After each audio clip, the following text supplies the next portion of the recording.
Welcome back to The Explainer. So, if you've spent any time at all in MMOs, you know how incredibly fast economies can spiral out of control. You look in your pack and literally wonder, what do half these coins even do?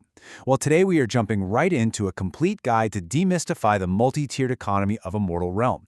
It's not just about how heavy your gold coin purse is, we're looking at an intricate, really fascinating system built specifically to protect your playstyle. Let's make it crystal clear. Here's our quick roadmap for today. We'll start with why there are so many currencies, look at the universal currencies of gold and time, dive into PvP tokens and Felucca, explore the cozy hobby and collection currencies, and finish up by showing you how to avoid common currency mistakes. Let's kick things off with Section 1, Why So Many Currencies? Because, honestly, when you log in and realize there are staggering 11 different currencies available on the shard, this exact question pops up immediately. Why so many?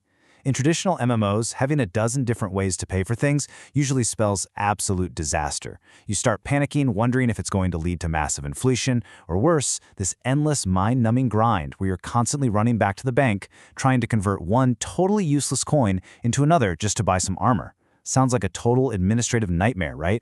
But it all comes down to a really smart core design philosophy. The shard's documentation puts it perfectly. Keeping these separate prevents one loop from cannibalizing another. Players who don't engage with the system don't have to think about its currency.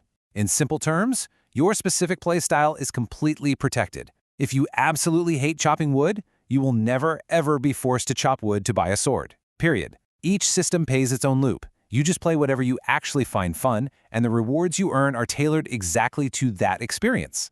To really grasp how this works mechanically, we need to look at the great divide between the types of wealth on the server. Basically, it's tradable physical inventory versus account-bound counters. Imagine reaching into your backpack and pulling out gold or PvP tokens. Those are physical, tangible items in the game world. You can drop them, stash them in a chest, or hand them straight to another player for a rare weapon. But the vast majority of the parallel currencies, like time tokens or specific collection marks, don't take up any space in your bag. They're strictly bound to your account, kind of like a magical, invisible tally. You earn them, they're yours forever. No one can steal them, and no, you cannot sell them. Moving right along to Section 2, Universal Currencies, specifically gold and time. The crucial takeaway here is how these two baseline currencies interact to balance your daily play. Gold is the great equalizer, right? It's your standard tradable MMO currency. But crucially, it drops equally across all facets. That means there's absolutely no Felucca multiplier forcing you into high-risk danger zones just to get rich from monster loot. Then, on the flip side, we have time tokens. These are brilliantly designed to reward your actual playtime. You earn them passively just by being online and enjoying the world. Plus, you get a fantastic 3-token bonus every single time you achieve an all-complete daily ledger. And because these tokens are non-tradable, a player with a mountain of gold can't just swipe their way to the game's prestigious cosmetic and utility rewards. Wealth cannot buy dedication here. You actually have to put the time in. Which brings us to Section 3, PvP tokens and Felucca. Now, if you prefer the serene safety of Trammel, you honestly might never even see these. But if you're brave enough to cross into the fires of Felucca, the economic rules shift completely. PvP tokens are a parallel reward currency that you earn from high-stakes activities. Think player combat and champion spawns. Unlike those safe account-bound counters we just talked about, these are actual, tradable, stackable items. They act as pursuit tokens sitting right there in your backpack, ripe for the taking if you aren't careful. For players willing to risk it all in Felucca, hoarding these tokens offers a massively lucrative secondary income stream. You're not just farming standard power scrolls out there, you are stacking a premium currency that other players desperately want to get their hands on. All right, Section 4, Hobby and Collection Currencies. This is where the cutthroat, epic danger of Felucca totally gives way to the incredibly cozy realm of catching frogs and petting cats. The game maps out perfectly across these isolated loops. Your frog coins? They only go to Frogsworth. Herbarium Scrip, strictly for the living herbarium curator. You take your marks of trust straight to Roswin Greencoat for the Beast Collection. Basically, every single cozy hobby has its own fully isolated shop and vendor. Wires never get crossed, so whether you're fishing for river marks for Silas or collecting bells, you always know exactly what specific reward you're steadily working toward. But there's a fascinating little twist to these relaxed hobbies. You actually have to prove your worth to these unique vendors. Take frog catching. Catching a unique frog yields exactly 1 frog coin no matter how rare or insanely difficult the catch was, just a flat rate.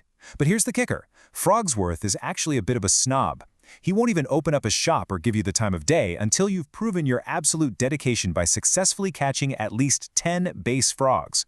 Only then does he respect you enough to let you browse his wares. 95. I want you to lock this specific number in your head. 95 represents the absolute maximum number of bells you can possibly earn if you manage the monumental task of collecting every single feline entry for King Whiskers, the realm's wandering cat vendor. Breaking that 95 down, you can really see how this collection challenge scales from super casual to, well, borderline obsessive. You grab a solid 60 bells just from finding the 60 common cats scattered around the world. Easy enough, right? Then things get a bit trickier. You pull in 15 bells from hunting down the night-only or hidden rare cats. And finally, a whopping 20 bells come from successfully discovering and triggering the highly complex interactions for the 2 legendary secretive cats. Nobody knows exactly where they hide or what strange items they might demand, which makes those final 20 bells a massive badge of honor. It is just a perfect visual representation of effort versus reward. What's also super interesting here is how some of these isolated systems actually have their own internal, tiered progression. It's a whole journey. The Lost Recoveries loop is a perfect example of this. You don't just earn one currency and mindlessly spend it. You start at the very bottom, pulling basic archive marks from standard treasure chests and SOS bottles. As you master that, you graduate to earning legendary fragments for advanced sets. And finally, at the absolute peak of your treasure hunting career, you earn commendations directly from the curator for completing full sets. Reaching that third tier is the ultimate goal, and it unlocks the absolute highest-end prestige items that system has to offer. Let's head into our final section, avoiding common currency mistakes. Let's wrap up with the absolute golden rules you need to follow to protect your hard-earned wealth. First off, do not waste your time trying to find an exchange rate. You cannot spend your vast fortunes of marks to buy frog coins, so just don't even try. Second, don't hoard your marks blindly. Get out there and visit the specific hobby shops early on. It is incredibly frustrating to grind a currency for weeks only to realize you don't actually want anything that vendor sells. Find the prestige item you want and target that specific loop. Third, keep your environment straight. Time tokens are your passive, safe trammel reward. PvP tokens require genuine risk and felucca. Don't go hunting for combat tokens in safe zones. And lastly, remember that you absolutely cannot gift parallel collection currencies to your friends. Those rewards are bound to your soul, specifically to recognize the player who actually did the work. So, with the entire Immortal Realm multi-tiered economy mapped out and demystified, you are completely equipped to navigate it without wasting a single ounce of your precious time. Every coin, token, and mark has its place. The only question left is, where will your adventure begin? Which loop's currency are you going to dominate first, or are you crazy enough to try and conquer them all?